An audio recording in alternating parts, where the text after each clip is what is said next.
Hello, everyone, and welcome to episode 83 of Let's Talk Bees. Now, I got told off this morning by my wife because she said, "Why have you booked a live stream on your daughter's birthday?" Fair point. I did not think anyone was going to be up. And apparently, she said, "Yeah, children get up really early on their birthday." So my daughter is up there. I've been up there. I've said, "Happy birthday." I've given her a big cuddle. And I've said, "Dad is just going to come on and do a quick fire, like 30 minutes max live stream and go through some of the questions." So it's going to be one question each. And I'm going to do it as quick as I possibly can whilst drinking my coffee. So, I'm going to choke first. We'll jump straight in. We've got Jean from sunny California says, "I hope you and your family are well. What is your opinion on VSH queens?" So we sell a lot of VSH queens. VSH stands for varroa sensitive hygiene. It's queens that have been proven to have a hygienic trait, I guess, to remove productive mites from cells within the hive. Doesn't mean that the hive doesn't have varroa. Doesn't mean that you don't need to treat. Doesn't mean that it's a super bee that is going to do everything for you. It's just something that gives you a helping hand when it comes to tackling varroa and potentially gives you options that weren't available if your bees didn't have that trait inside them. That's my view on it, really. I think lots of funding should go into this, lots of trials, lots of tests. What I definitely don't advocate is people thinking or saying, "Oh, I caught a swarm, and luckily it was just this brilliant swarm that doesn't need treating, so I'm not going to treat them." Because I know the story, like 3 years down the line, they die, and they die because of kind of like another reason, damp or cold. But it's understanding that the chances of finding something like that are incredibly low. And there's ways of testing and there's ways of analyzing the genetics without the colonies just failing, without actually going through that, right, let's not treat them and let's just have survivor stock. So big fan of VSH queens, big fan of the work that goes behind it. Think there's a bit of misunderstanding in terms of what they are, what they can do, but also how to achieve them. I'm not a fan of letting bees die so that we can identify the good stock. I think there's much nicer and more ethical ways.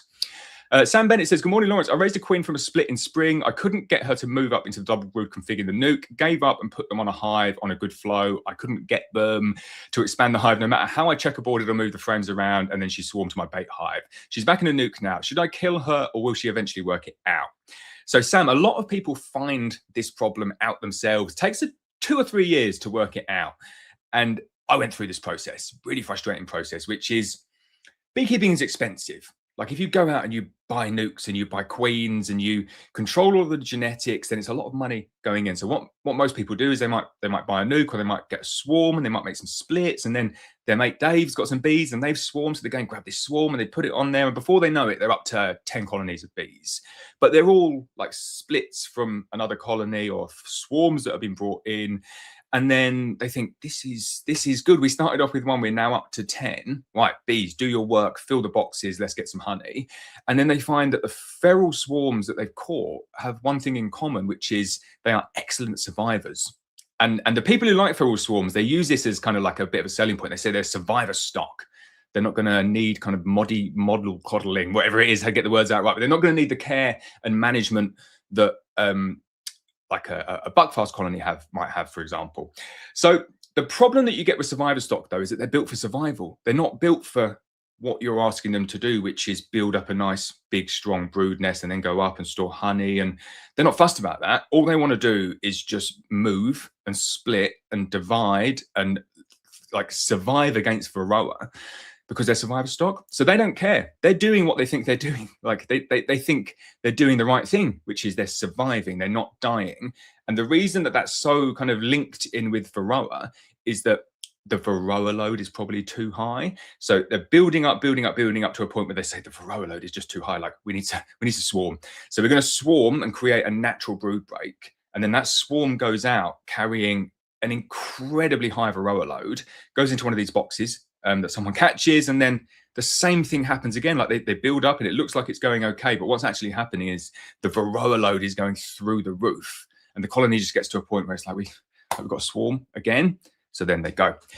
Fixing it with good genetics, obviously the money goes into that and the investment that goes into that, but it does give you like a bit of relief from that kind of swarming. And when we say to people the buckfast genetics are a low swarm tendency, and people say, well, I bought them and they still swarmed, it's not no swarm tendency, but it's a case of feral stock could swarm 3 times in a season. You could catch a swarm, it builds up in a brood box, goes and swarms again, you catch it, builds up in a brood box, never gets up to the supers. Whereas a buckfast colony is likely to build up in a brood nest, get to 2 or 3 supers, okay, it might swarm, but you've got 2 or 3 supers of honey. And then the video is so funny. The video I did yesterday, that exact scenario happened. So that went out on the channel yesterday. Go and check it out. The colony swarmed, left behind like 4 supers of honey. And then they bounced back. I left a single queen cell in for them. She went out, she got mated, and then they produced a crazy amount of honey throughout the season. So buckfast isn't no swarming, it's low swarming, but they leave behind like something very, very valuable generally, which is a lot of honey. Fingers crossed you get it sorted though, Sam. What I would say is just you can make the decision and try and requeen, or you can combine them back down again, getting towards the point where swarming is going to ease up now. So hopefully they'll get ready for winter. Jean, oh, I'm really sorry, Jean. I'm going to have to run through because there's not many people in here. I'm going to have to do one question each. I'm going to flick through to make sure that everyone gets a question answered. Right, Martin Miller says, morning, Lawrence. Posted this last night. 7 of the 11 frames in the brood box are honey bound and partially capped. Nothing treated and an empty super above foundation. Any advice, please? 2 F1s today. So bees are lazy. Yeah, they will come back with their forage. They might transfer it over to another bee. And then the other bee's like, I'm just going to stick it here. Just going to like, why would they go to level 4 of the hotel or whatever level it is up in the supers when there's tons of space in the reception? And that's the good analogy to use there, which is they will always put it as close to the entrance as they possibly can, with the exception of if there is brood there. So bees set themselves up like this, brood, and then honey above. Like it's always that way to get the honey as far away from the entrance as possible. But as I said, bees are lazy, so they put it as close to the entrance as possible. So you find yourself in this situation where if you're honey bound in the brood nest and there's no brood in there, the bees have got there's no point putting the honey just further up because it's more work. So there's no brood to go underneath it. Long story there, but what it means is that when you get your F1 queens in and when you start to get a brood nest developing, you can kind of artificially build that. So make sure when you put the queen in, there's a couple of nice empty frames in the middle, either drawn comb or foundation. And then as soon as those 2 are drawn, just do the same thing again. Take out the outer frames that are going to be stores, take them off somewhere else, move everything out like that and add new frames of foundation in the middle. And quickly, after the space of like 2 or 3 weeks, you're going to build out this full brood nest. And by the time you reach the full brood nest, all the honey will be upstairs in the supers. It works very, very well, that one, but you do need to manage it. Samir says, hi, Lawrence, what do you think of beekeeping all in medium boxes? So I'll answer that generically for everyone here because it's the same whether it's a national or a Langstroth. The deep, shallow, medium divide, which one is best? So I've had experience of a lot of these different things. So I used to use like national deeps, which are kind of confusingly like a Langstroth medium in terms of size. But let's use the deep and shallow terminology to make it a little bit simpler. So I used to use deep boxes and shallow supers. That's what I used to use. And it worked quite well. And that is the industry norm, I would say, across the world and probably in the UK. Then I got thinking, well, and like other people, it's not revolutionary at all. But there's economies of scale here. Like surely I want the bigger box. It's going to be easier. I just need one type of frame, one type of box. I'll get economies of scale in purchase. I'll get economies of kind of scale and stacking in the back of the pickup truck. I think this can work quite well. So I went down that route, did all of that. And then as you get into the process, you realize that as you're treating with chemicals anyway, you've got 2 different types of box. They're the same size box. They're exactly the same, but there's 2 different types. There's brood boxes and there's honey supers. And this is where I thought, well, this is a waste of time because I kind of wanted the interoperability of it. I wanted to have a brood box one season and then a super the other season and kind of be able to denote where I put the queen excluded to determine how much honey the bees are going to collect. And it just became really quickly apparent that you couldn't do that because you were treating them with chemicals. And then the other one, so if Apivar is the chemical that I was treating them with, so the wax is then tainted with the amatraz, so you can't extract the honey out of it, which is fine. But then the other thing is that when you let the queen lay up all of the brood in all of your frames, instead of having like just a maintenance regime on the brood frames, you now got a maintenance regime on all your frames. And the majority of them are going to be the super frames as well. So I ditched the system really, really quickly. It took me 2 years, and now I just converted all of those deep boxes back into brood boxes, and I went out and bought loads more shallow boxes. And now I keep those shallow boxes exclusively as honey supers. Means that they're never tainted with any chemicals, means that your honey management system is much, much easier. But it means the maintenance of those frames is like infinitely easier. Instead of having to do regular replacing them because they've gone dark and gone black and they're carrying all the kind of horrible things that we don't want to be contained within our wax in the brood nest, I've just got nice clean honey frames that go back on, never tainted by wax, never tainted by brood, never need to be replaced. Like unless they're damaged, you can just keep on going again and again and again. So I used that system and it didn't work for me. It's not to say that it wouldn't work for somebody else, but they're the two big issues that I had with it.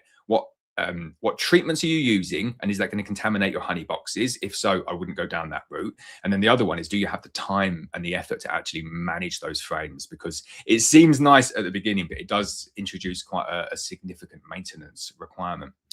Honeyhives Cornwall says it will work out. I can't even read. It will work out. Let hair build up for winter. Sorry, I think I'm struggling to read this one. Need my glasses. And she will do good next year. There we go. I'm gonna jump onto the next one because I'm not sure that I can read anymore. Wow, there's a lot of questions on here today. I'm really sorry that we are shortening this one down. Right, where do we go to? Drink my coffee while I work it out. Got a few people saying good luck for supers this weekend. Right, Ferg says, morning, Lawrence. I hope you and the family and the Black Mountain Honey team are all doing well. Should I be doing something to adapt my underfloor entrances to protect against wasps? That's a good question. So I would say no, you don't need to do anything to adapt your underfloor entrances for wasps. They should be able to manage it with the design as it is, with a huge caveat in that you need a big, strong colony. Imagine an underfloor entrance. It's quite long, like that. It's the full width of a beehive, but it's a very easily defendable entrance. But only if you've got enough bees to kind of line all the way up. And that's what they do. They just line up on that entrance, and anything that comes in that isn't a bee, they take it out. So if you put like a 2-frame split, I'm not suggesting you've done this, but if anyone puts a 2-frame split into a big full-size beehive with an underfloor entrance there, and you've not got the bees to line it all up, then the wasp will overrun it really, really quickly. So the thing that I love most about my underfloor entrances is the ability to move the bees super quick. And the way that you do that is that you have like an inbuilt landing board. So instead of having a landing board on the outside, it's recessed, so it's inside. And what that means is you have a really tight, confined space that you can just chuck something in, and when it expands, it just goes and just expands and seals the whole entrance. So it's great. You get some old like sofa foam. You'll get this, find someone chucking away some sofas and just take the foam out, cut it into big square strips, quite big, probably like 4 inches by 4 inch cross section like that. And then the width of the entrance, a little bit longer. And then what you can do, so this isn't to reduce it down from wasps. This is what I do when I want to move it. I take that foam strip, I dunk it in water. I just squish it in the underfloor entrance like that, and it's completely sealed. Not a single bee can get out. And then when you're transporting bees like that, because the foam is wet, they've got like a nice inbuilt air conditioning system as well, and a way to cool themselves down by getting the water, which is very, very handy. But the reason that I say that is if you think about the way that works, you chuck this big foam bung in and it reduces this really long entrance down to nothing. It effectively seals it all the way along. But you can use a similar design to that to just restrict the size of that entrance. So the easiest way of doing it, the way that I've found to do it, if I've ever come across a colony that was struggling with wasps on an underfloor entrance, it's so simple. Get a bit of wood, and imagine you cut a piece of wood to fit in the underfloor entrance slot completely. So it just seals everything. It just fits in, couldn't fit in more perfectly. And then just cut 10 mil off one side and then put it back in. And what you'll do is you will have reduced the underfloor entrance down exactly the same design, but instead of having like 460 millimeters of entrance that the bees have to defend, you've just shrunk it right down to 10 mil. And there'll be tons of different variations that you can do on that, just for putting bits of wood in to give you a configuration to protect against wasps. It works, and it works really, really nicely. As long as the colonies are strong, you shouldn't have to do it. But there we go, there's a backup for you. Ed Walton says, is it too late to add a nuc to a hive? And do you think it's too late to make a split from an overwintered hive? So no, definitely not too late to add a split to a hive. I would go ahead and do that. I would follow the advice that I gave previously there, though, which is just reduce the entrances down to suit. And then, no, it's still good to make splits. I'm speaking to someone at the moment about the PDF that we sent out. And I'd say So we were saying 2 frame splits for 1st of July, 2 frames of brood, 1 frame of stores, really good shaker bees, off to a new site, mated queen in, will work. I would say as we progress towards the back end of July now, I'd probably advise that for 3 frames of brood. So if you're making splits from this point onwards, I would go 3 frames of brood, 1 frame of stores, really good shaker bees, 2 shakes if you can get away with it. Take them to a new site, leave it 8 days, take down the emergency cells, add in your mated queen, and then feed them and keep feeding them. And they should be very, very nice, strong colonies for the next year. DMA says, good morning. Thanks for all the time you give to the community and happy birthday to your daughter. Thank you very much. I've got a WBC that swarmed and requeened from Black Mountain Honey Queen about 2 months ago. They managed to fill out 2 supers being harvested this week. What configuration should this go into for varroa treatment? ApiGuard with a queen excluder or empty super or an English feeder? Okay, well, good that they you've recovered them from the swarm and you've still got some honey on there. ApiGuard is not my favorite treatment. It's very, very temperature dependent. And I would say this year is probably the best year for ApiGuard. Normally, people use it too late in a cold year. You go and put ApiGuard in, which is like a thymol-based gel designed to reduce the amount of varroa that's in there. It's proven it does work, but it's just quite temperature dependent and timing dependent. So normally, as I say, people put it in too late and it's too cold in the UK. So it's not very effective and they have issues with it. It could potentially be very good this year. Similarly with Thymovar, which is just a different way of getting it around the hive, different product. But warmer temperatures and doing it earlier, and it could have a much better efficacy. I don't want to say it will because I've not tested it. I had issues using ApiGuard, and that's why I moved over to Apivar. And we give the advice to a lot of people say use Apivar and they buy ApiGuard because they sound very, very similar. There's a lot of Apis in there, Apistan as well. Apivar is the one that we use, which is the chemical name is amitraz, and then that is a hard-hitting miticide. And then we use apibioxol or Varroxol later on for the broodless break. But if you're going down the route of using ApiGuard, then I think this year should be good for it. And then the configuration that you want is you just need to make sure that your honey is nowhere near it. This was the problem. This is one of the things that I didn't like about ApiGuard, is that everything smells a bit of thymol. Thymol's very, very strong and it's very, very long lasting. Even when you kind of go back to the hive the following year, you can still smell it in the colony. It's quite a nice, I think it's quite a nice smell. It's not nice if you taste it or you get it anywhere near honey. It's disgusting and it does contaminate it. So take all of your honey supers off, and then the configuration that I would use for that is you need some sort of eke. You need some sort of way of transferring the gel-like substance around. So easiest configuration I would say is take your honey supers off, shake all of the bees out, take them off, they go somewhere else. You'll be left with a single brood box.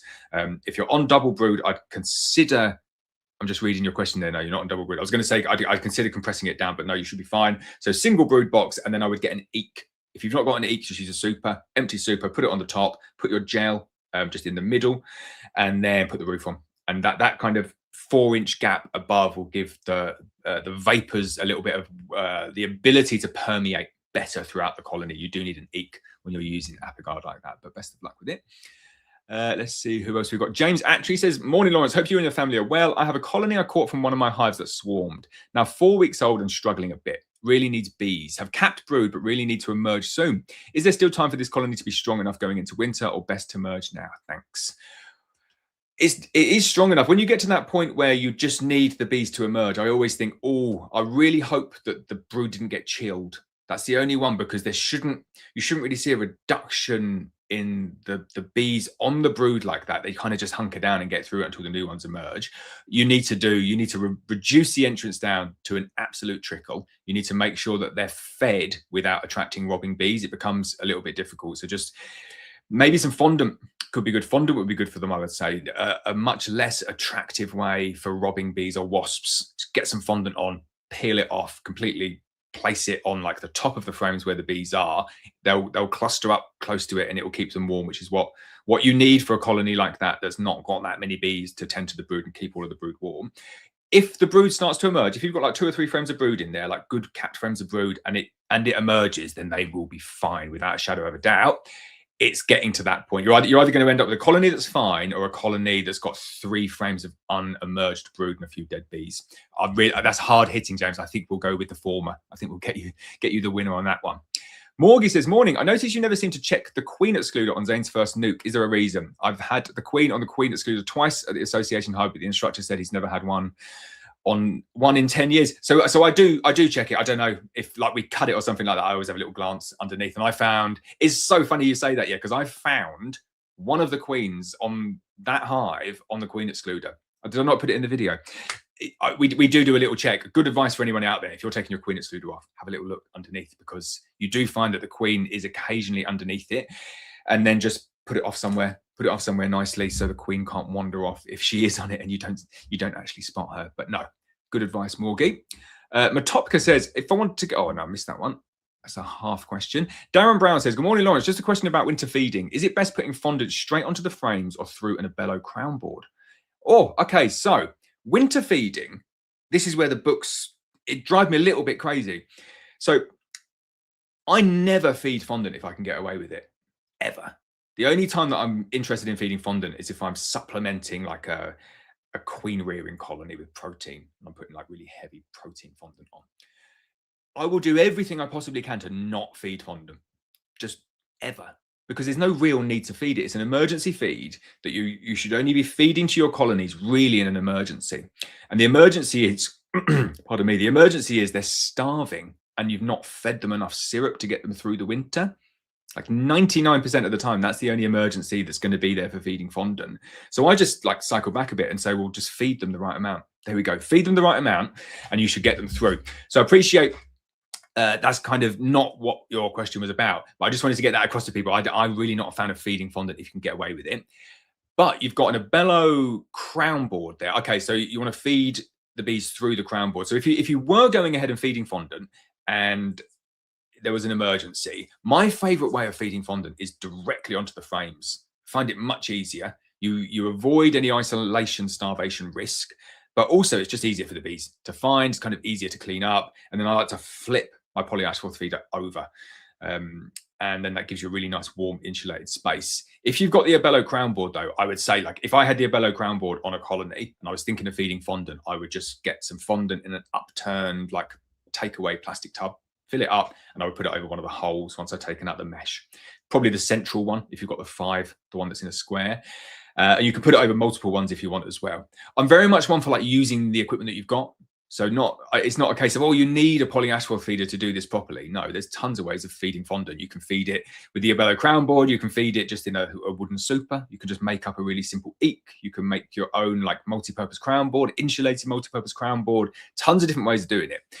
But my advice to you is try to do everything you possibly can to not have to feed fondant. Feed the bees the right concentration of syrup now. When you're taking the honey off, the bees need like 1:1 to keep them going, and then move over to 2:1 or move over to invert. And the final one should be really, really heavy, like heavy syrup. And then you should be going in, weighing them, getting them up to weight, making sure that there is sufficient weight in that colony to get them through winter. And then only then, like in February, March, if you're going back and hefting, you're like, whoa, it's like, should be started off at 40 kilograms and it's now like 23, 24. And I'm hefting it and I'm worried. I think they're light. Okay, I'm going to open them up and, oh, wow, yeah, they're struggling. Okay, I'm going to put some fondant on. That's really the only scenario where I would add it on. And I definitely wouldn't plan to put it on. Next one from Spreading Ideas says, 2 months after the queen excluder is placed, the bees transfer the eggs from the brood chamber to the honey super, even though the queen is below. So it's kind of there's a few different things that could happen there. One is they've swarmed or superseded and a new queen has emerged and she's small and she's managed to kind of get up through the queen excluder and then maybe get out of the super, go and mate and come back in. That could happen. The other one is you've got laying workers. So the queen died. No pheromone was there for such a long time that the laying workers took it, or the workers took it upon themselves to start laying. And then you're seeing brood kind of scattered everywhere. You'll see that if it's multiple eggs in cells and eggs that are not on the bottom of the cells. That is how you identify laying workers. Could be as simple as this. You've taken off a queen excluder and put it somewhere and it's kind of just changed the shape of it and it's allowed a little hole so a queen, like a mated queen from the brood box, can get up and go through. You could also have a defective queen excluder. So there's tons of reasons why that might happen. We had someone in our Hive Q community this week having exactly the same issues, and I think they might be on this live stream as well, so hello to you. I won't name anyone there, but it was great. It was a really good, useful piece of advice for everyone, which was there was brood upstairs in the supers. Like, what has happened? And I think for a lot of people it's like, well, this surely can't happen. There must be something wrong. But there's always a way with bees. There's always like a backstory. There's always a way of understanding what's happened and then knowing how to fix it going forward. So I think we've got a plan. I'm so excited about what's going on in HiveQ. Let me just do a little side tour for HiveQ. One of the things that I'm doing at the moment is not just focusing on doing as many videos as possible, because the videos go out there, they don't perform that well. So I thought, well, what can I spend my time doing? I've not got a day job. I need to do something. So let's double down on the community. Let's just make the community awesome and do as much as we can to give members of HiveQ, visit it now, hiveq.com, a nice space to kind of be a part of something special. So my idea, this is one of the ideas I had, was to have a honey exchange. So every member, and there's like 1,500 people who have joined the course now, but every member will have the opportunity to like send some honey down, maybe 6 or 10 jars of their own honey. I've not got my honey here today. Oh no, it's up there. It's my little prop honey. So maybe 6 or 10 jars of honey like this. And then we could put them all together, package them up with a little story. You know, you've got different honey. You've got Welsh honey and Scottish honey or London rooftop honey, and it can come with a little story. And then we can put it all together for people and send back 10 different jars. And I thought, I'd really like to do that. So we are doing that on HiveQ. We've not worked out the logistics 100% yet. And it got me thinking about the logistics. I was thinking, well, maybe we just do it at the Bee Expo. Maybe I just get a stand at the Bee Expo and everyone can come. I know not everyone can come. We'll still do it. We'll do it virtually for everyone else who can't do it. But at the Bee Expo, it might make sense to do that. And we can just do it there and then on the day. I've got tons of ideas like that. And, you know, I'll be taking loads of cuttings from my plants and my seeds and sending them out and doing seed pals. And Chrissy is now officially our community manager over there as well. So we have a real life person kind of organizing and managing things. And it is really cool. Like I am genuinely excited about hiveq.com. There are lots and lots of things happening over there. I'm really sorry. Yeah, I heard as I was doing the advert there, I heard my daughter coming down the stairs, which means I do have to go 3 minutes before the time. Thank you so much for everyone coming in though. If you want to get into HiveQ, do go and check it out at hiveq.com. It is £8.99 per month, and it is probably the best beekeeping community out there. Easy for me to say, but I'll see you all next week.